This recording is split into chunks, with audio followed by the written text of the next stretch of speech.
Welcome to Gray Overload, and we're a week out roughly from the Qualcomm, what is it, X launch, Snapdragon X Elite and Plus or their CPUs to launch, which include the GPUs and Qualcomm Snapdragon. Qualcomm came out and actually talked a little bit about their GPU features. Now, they're comparing it to the Intel, what was it, 155 series core, right? And these are mobile side things.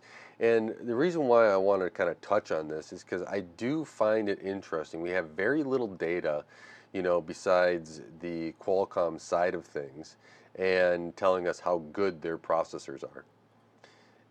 And then we go on and it seems, where is, maybe we get reviews next week. Fine. But I would have expected some more third-party benchmarks. They do have some games here. And with that Core Ultra 7 155, they're saying that they are competitive, 30 frames per second on a lot of the games. God of War 2018, Cyberpunk is a little bit less. So it's playable, I would say. Now that they went through and they're talking about some of the other features they have, but one of the other interesting things was the power side of things, and they're saying that their GPU is 67% faster versus the competition at the same power, and it uses 62% less power to match the competitor's peak performance. They do have, and that was with the Intel. They did have the 7940 on here, and it just looks like they're crushing that according to their numbers. And this is, something we're going to have to really see to believe. And while you can pre-order these, I would highly recommend everyone just wait for reviews, because this is one of those things where, remember, not everything is ported to ARM yet. Windows runs on ARM, but you do have emulation. We don't know how everything's going to interact with it. We don't know how well gaming is, especially if you want this as a thin and light and then also do some light gaming on it. I do hope for the best for the Snapdragon, because another competitor, another different architecture, I think is a good idea, but I just don't trust Windows as being as well done as it should be.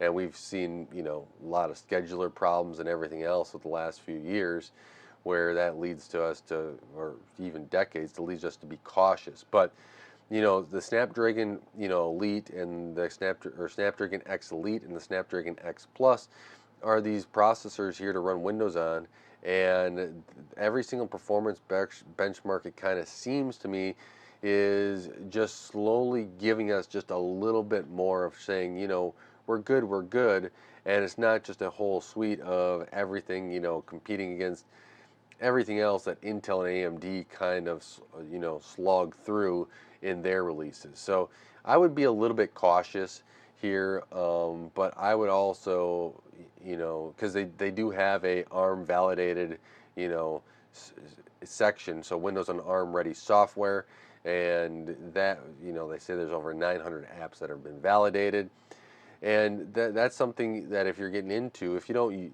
if you everything you use is on those 900, great. But if it's not, and something's not on there, you got emulation and everything else to work on. And Microsoft's been working on that, improving it.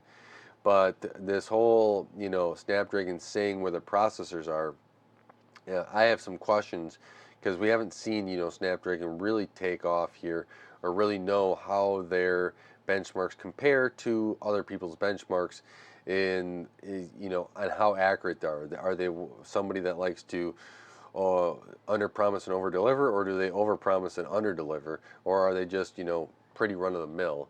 And if they are under promising and over delivering, I think this is going to be a nice product. Now, do I think that they're going to get 50% of the market share in 5 years? I do not believe that, but that's what I've heard from people saying that this is going to happen there.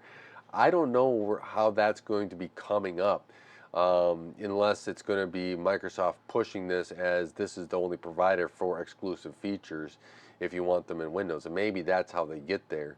But then if you're going to put me on a bad experience, I think that also, using a different processor, I think that's going to be a detriment to Microsoft and their partners in other areas. and even users. Like as a user, why do I want to continue using Microsoft products if they're not going to make sure that my product spec is just as good as the Snapdragon one, but I don't get features, right? That's not going to be beneficial for users, and users hopefully then would start looking elsewhere. I can always hope that we get more or less competition here. But I wanted to mention this because I think it's interesting to see who other people are coming into the market, and see how this market evolves. I'm sure I'll touch on this once it kind of goes, but we got a little bit of information here from Snapdragon, or from Qualcomm, on how their GPUs perform, their Adreno graphics, and maybe I'll be pleasantly surprised at how well these operate, but I'm not going to hold my breath until I see reviews to see how they actually stack up against the Intel and AMD side of things. And remember, AMD and Intel are coming down the pike here with some more processors really soon, with the Core 3 200, yeah, Core 200, and then the Ryzen AI 300, because AMD can't figure out their naming. So with that, thank you so much for watching Gray Overload and helping this channel grow. I really do appreciate it. Don't forget to like, share, subscribe, watch another one of my videos, as it really does help out the channel. And until next time, God bless.